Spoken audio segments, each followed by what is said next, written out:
this is the second part. You don't know what I went through to get to this second part. This is like the fifth take. I had my wife here, I had my son here, then we had my wife here because my son was noisy. Then my son started banging on the door because his mommy wasn't here. So I decided, let me just do this part by myself because my wife wanted to hear this part, but she'll see it when I upload it and edit it and everything. And my head is big and my head is hurting.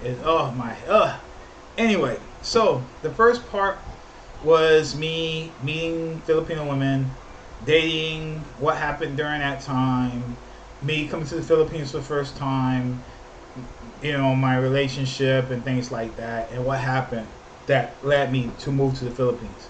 So I moved here in April 2017, and as I said before, there was I had to come with my own money. You can't work here. It's not. There's a law that you cannot work here as a foreigner. That's why you see some foreigners that come here. They lose their money. They lose everything. They end up out in the street begging, wanting to get to the embassy, get back home, and things like that. So I didn't want to be in that situation. So I knew that I had to figure out a way for me to make money. Best way to do that is start your own business. Now, I've never had a business before. I had, besides a record label, I did have a record label, but that was different. That was, we released some records, and we didn't really have a staff. We was doing everything bootstrap, like that, out of pocket, but we didn't really make a lot of money doing that. So I've decided that I'm gonna try my own business, and I leaned on my ex, at that time to say what type of business you think we should do. They was talking about PisoNet, and I'm like, no, because everybody's gonna have internet in their home soon. Even though it's 2017, at that time, a lot of people didn't have internet in their home yet. It wasn't unlimited. It was like you had to pay a certain amount of money for a certain amount of time, and then once you ran out of the gigabytes, you had to buy more, more and more. So that's how it was before. Now it's different. Now companies have unlimited internet in the home and things like that, and it really has transformed the country. But at the time that wasn't the case. So I was like, no, I ain't like that business anyway. So she was giving me businesses that I just didn't like. And then she's still renovating the house, so then I'm still seeing that because I was staying in the hotel McCarthy because I didn't want to live in the house. I stayed there a couple of nights. I got bit by mosquitoes, and it just wasn't a good experience for me. So I'm like, I'm gonna stay here. And McCarthy, I'll come back. I'll drive back and forth to Cavite. I got a driver. Then I realized I was spending a lot of money with this driver. Let me just find out my way how to get around. I take the subway in New York and the bus, where I can't take the bus in the Philippines. So I learned how to take public transportation in the Philippines. There are buses that go from McLaren to Cavite or different parts of the Philippines, and there are also buses that go to Cubao and also to Pasay. That's how I learned how to get around in the Philippines. Okay, I learned that around this time, so I could pretty much take a bus in Luzon and go from Baguio all the way to Bicol if I want. There's also a train that's extending and things like that. So there's a lot of transportation, public transportation routes. Didn't have to take jeepney, but I learned how to take the jeepney in the city and then take the province buses to get around. So I figured out on my own. So I could stop spending. I was spending 5,000 to 7,000 pesos a day for a driver, and that was just a lot of money. So I ended up, when I was there, she was like, well, we can sell rice. And at first I'm like, oh wow, that's a good idea. Everybody eats rice, should be able to make a lot of money. And I'm laughing now because it sounds crazy now to think about it. The reason why everybody eats rice is everybody sells rice, so you're not really making money with rice. But at that time, I was like, oh yeah, let's do that. So we got a Piso Rice franchise, which was a franchise out of, I think, Manila, and they will bring the rice. You pay, for the rice, and they'll deliver it to you, and you can sell the rice at a discount. And you have to sell a lot of rice. It's just not worth the money, all right? Because the cost of them bringing the rice to you, for the first time, is free. So when you pay the franchise, they give you the rice, they give you the bin and everything, and so all that comes together with the franchise. And that franchise was, I think, 50,000 pesos, a little bit more, 50,000 pesos. At that time, also, I had a friend in Calamba that I've met who was a working at a beauty salon, and she talked to me about doing a barber shop, and I knew the barber because he was the one that cut my hair, and he was looking for a place. I'm like, you know what, I can start a barber shop. That's something I kind of like have some experience with. I never ran one, but I know a barbershop, right? Because we're African Americans, we're always in the barbershop. So I was like, that doesn't sound like a bad idea. People respect a barbershop. You can run it as a business. So at the time that she was getting the house done, they put a sorry store in the house. We got the free piso rice business for that location, Kaviti. So that location was a piso rice location, and they was building a house, which would be a 2-story house, and then they was going to put a sorry store in the front. So that was pretty much two businesses: sorry store and a piso rice franchise in Kaviti. That would take care of, my ex, and then I could start this barbershop in Calamba with people that I know, and then so I have more avenues, ways to make money. So I was launching the barbershop. I also at this time got another piso rice franchise for the barbershop. So I got two piso rice franchises, which is 100,000 pesos for two franchise. Money for the sorry store. Then my ex came to me and was like, hey, my family would like to start a canteen. Also, we can serve food with the sorry store. So I was like, all right. So I gave the money for that. So I had a canteen, sorry store, two piso rice franchises, and a barbershop. Those were the businesses. So I'm thinking I got 5 or 6 ways to make money. I should be good, right? At this time, me and my ex started having problems communicating. The family was asking me for more money. Somebody got into a car accident. Other family member want to do business, and I'm going back and forth, staying at a hotel, and I'm going back and forth to Calamba. So I was like, you know what? Let me just move to Cavite because the house was pretty much almost built by now. It took them a month to do it, to fix everything, but I could finally move into this place and I can live here. So I'm not spending money in a hotel, and I can just travel back and forth between Cavite to Calamba because I found a van that went from Rosario, Cavite to Calamba, Laguna, which was where the barbershop was. So it was funny that this van was going from that route. And I would walk to the van and then go from the van to Calamba, and from Rosario to Calamba. And the barbershop was right across the street from where the van took, parked. So it went to Walmart and Calamba, and then I just walked across the street. The barbershop was right there. So it was very convenient for me. So I found a way to go from Cavite to Calamba and go back and forth. So that's what I was doing pretty much every day, going back and forth. And then me and my ex at the time, we would start arguing. I'm with you in Calamba, who you with? And I had a business partner here. It was a female that I knew from in the groups that I said before. When I first started dating, I was in a group. I met her. She disappeared on me, but we stayed friends. And when I told her I was in the Philippines, she was the one that was working at a beauty salon. So she had experience working at a beauty salon, and I got the barber. So we decided to do this business together and start the barber shop. She was going to run it, and I was going to, supply the funds for it. And then hopefully, I gave her, I think, 25% because legally I couldn't own anything in the Philippines. That's another thing. If you own a business, you cannot own 100% of the business in the foreigner, so you have to have friends and exes and things like that. So the businesses in Cavite was under my ex name, and then the businesses in Calamba was under her name.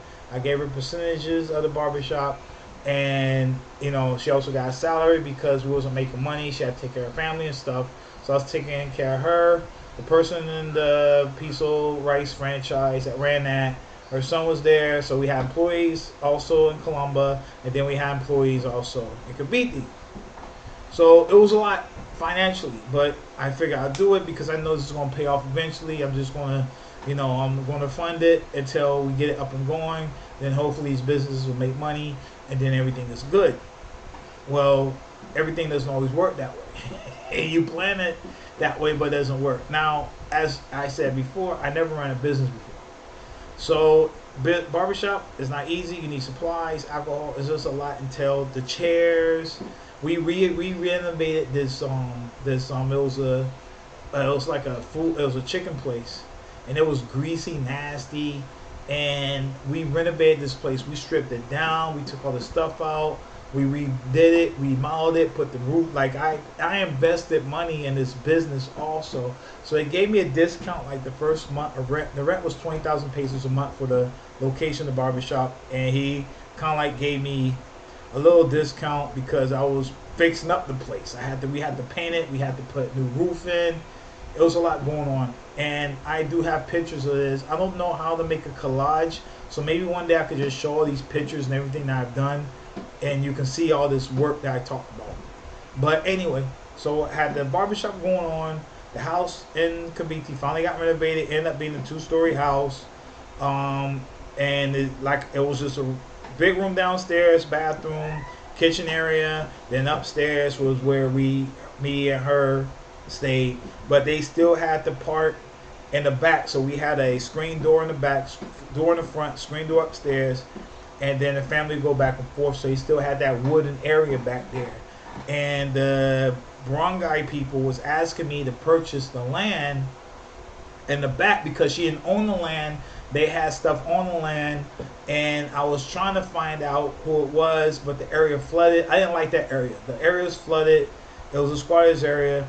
But when we did the piece of rice, I want to do things the right way. I had to get a barangay license to, do a business. So we got the barangay license. Then I wanted to be right, so I went to the city and got a plate for the piece of rice business. They took pictures and everything. I was real happy. Ended up that because she was in the squatters area and to have a business in that area, you had to have the property deed. So finally, and she got to thank me for this, they gave her the deed to that location. And so she's the only one in the squatters area that actually got a deed at that time, because you had to show that you own the property. And I guess in the squatters area, maybe they don't do the paperwork right or something, so they didn't give her the paperwork. So because I started a business at that location, they had to give her the paperwork for her to have that property. And then once she got the paperwork, we got the clearance from the barangay for the plate. All right, so I helped her in that aspect, that her area in the squatters area is actually connected to a subdivision behind her. And she's only, I don't know, maybe they did this for more people, but that at the time, that's what it was. So she benefited from that. But anyway, I was still putting a lot of money. We were still getting supplies and everything. I was going back and forth. I was traveling a lot. So things started getting tight financially because I'm putting all this money in these businesses, which I didn't know I should. If I look at it now, I probably shouldn't even did that. I probably should have just waited, held my money, stayed there, and figure out what type of business I'm going to do for me that I can control, because I didn't know any of these businesses, and I was just doing it to put my money in other people's hands because they had an idea. And that's one thing about the Philippines. A lot of people have ideas of how to do a business, but how to run it, how to manage it, how to take care of the bills, how to take care of the employees, how to take care of the supplies, your ins and out, your cash burn rate, your expenditures, your supply. I mean, everything rises, everything costs, and you have employees. And I was just spending a lot of money on 5 different businesses. The piece of rice businesses, garbage. It ain't work out. We ain't make no money from that. The sorry store for my fiancés, my exes, not me, my fiancé. Well, I guess you could say my fiancé because we was gonna get married, right? My ex, they squandered that sorry store. They spent the money. Nothing came from that. The canteen money got squandered. The only business that ended up doing decent was the barbershop. Seriously. I had 5 businesses. I even brought 2 food carts after that. And none of them made money except the barbershop. Now, at this time, me and my ex-fiance started arguing, having problems. And I was like, you know what? I told you I was going to take care of you, so I promised that you were here. And now financially take care of you, but I don't want to be in a relationship anymore. Because we're arguing, we don't communicate well. And I'm just tired of just arguing everything. You check on my phone, you checking everything. We went to the pastor to thinking that he was going to help solve the problem. And then the pastor asked me, well, do you want to marry her? And I said, at this point, if I had a decision, no. But I'm hoping that we can work this out. And he went and told her I said that. He was like, oh, you shouldn't be with him. He doesn't want to get married to you. I think you're wasting your time with this man. You should go back to Hong Kong. So I didn't even know that happened. Like, you know what I mean? Like, if I would have known, first of all, I thought he was a pastor, so I thought I can talk to him and confide in him that I need help. I'm not happy with this situation. I did say that. I said, if it was right now, I wouldn't get married. But, you know, that's what I'm coming to you for, to get help, to see if we can help work on this relationship. And he just crapped on it and just told her, oh, just go, you shouldn't be with him. You should go back to Hong Kong. So then a week later, 2 weeks later, after that, she comes to me and she's like, yo, you know, I want you out the house. I don't want you here anymore. And, you know, I don't like what's going on. And we was broken up already, but I was still staying there. So, you know, I had other things popping off. Other people want to talk to me, things like that. But I told everybody at the time, and anybody knows me, they know I'm a straight up dude. If I don't want to be in a relationship with you, I want to be in a relationship with you. And I'll tell women up front, I want to be in a relationship with you. We're adults, so things happen. I don't want no relationship. And I told everybody that at that time, because I just didn't want to be stressed.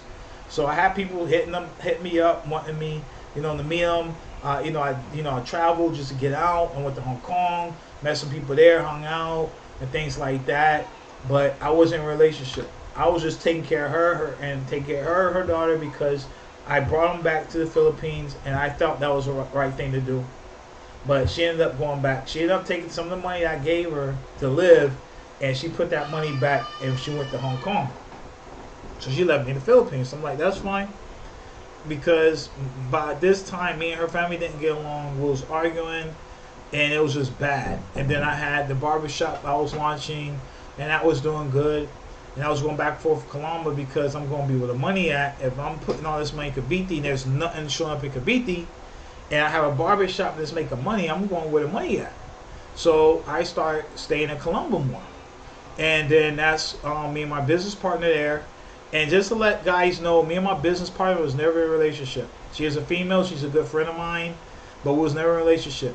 We stayed together because financially I couldn't afford to take care of the rent of the barbershop, take care of the expenses, the air conditioning, the light, everything, pay them salary, and the barbershop just was getting off his feet. I was paying everything out of my pocket, and I needed a place financially to stay. So when my ex kicked me out of Cavite, my business partner let me stay with her and her family in Calamba. And that is the truth. That's the straight truth. I want to give a shout out to Kenneth and you know, everybody in that family. Everybody in the Minoto area, they know me. They know me. They know who I am. They know what I'm about and things like that. So I just want to give a shout out, you know, to them, to the family. And Thea, what's up, Thea? Gangsta Thea, what's up, Thea? So anyway, so I stayed with them because I had no place to go. They let me stay with them in their house. So of course we stayed there. I got some furniture. I waited a couple of months. I got some money, and I went to Hong Kong. At that time, I was dating somebody else, and it turned out she was seeing somebody else, and a whole bunch of mess came out of that. You know, guys, and you know, people cheating on people and lying, and you know, and then a whole bunch of women was saying, "Oh, you broke with your ex. You was doing this." I'm like, look, I broke with my ex. She knew we was broken up. Alright, I'm a grown ass man. I'm gonna do what I want, but I'm gonna straight up with everybody. Alright, so you know, ended up that everything just fell apart after that. This is 2000, the end of 2017. I ended up moving to Calamba for good because me and my ex didn't work out. She went back to Hong Kong. The business didn't work out, except the barbershop, and all that money that I spent there in Cavite was just squandered. And I had things, belongings there because when she kicked me out the house, I didn't have a place yet. So I had my things there. So when I finally went to get my things from Cavite, and we got a van, I got some friends from Calamba. We drove to Cavite in a van. I had the van and a truck to get all my belongings. I got there, half the shit was stolen, like my watches, you know, personal items, glasses. Like I had a glass collection, I had a watch collection. All that was stolen from my ex. Alright, I had to go to the barangay hall with receipts from SM to say I brought this TV, I brought this. Like they was contesting that that I ain't paid for nothing. I'm like, you ain't even had nothing until I got there, and now all of a sudden all this stuff is yours. Like they try to take my money, my things. I'm like, I'm not. You crazy? So I showed everything. I also had this. This is what I brought from the United States. This was mine. I paid for this. A lot of stuff was stolen, man. Shades, glasses, watches, anything small of value, which I didn't even think that was valuable. You know what I mean? Except for me, it was stolen. It was stolen. My tools that day that we went to get my things. One of my guys dropped the tools on the floor. They stole the tools. They stole my tools that day, the day I moved. So if people is seeing this from Rosario Cavite, you know what's going on. I don't care what you say about me, how you feel, but yo, that was nothing but a bunch of thievery and disrespect. And of course, I wasn't the most humble person at that time. I was angry, and a lot of things went on. So for those who felt like, you know, they just felt like things was going a certain way or whatever, of course you're gonna side with the family, and that's fine. But you know, you have to see where I'm coming from. I had a lot there. I put a lot there. I invested a lot there, and a lot of things was taken and stolen. So I ain't got nothing bad to say anymore. Even with her family, my ex-family, my ex and their family, I got nothing bad to say. It just didn't work out. I'm gonna leave it at that. But at the end of the day, everything happens for a reason. So I'm gonna end that. It's 20 minutes. I'm gonna end this as part 2, and then I'm gonna get into what happened after that. So I'll be back, guys. Thank you for the love and the respect always, and peace.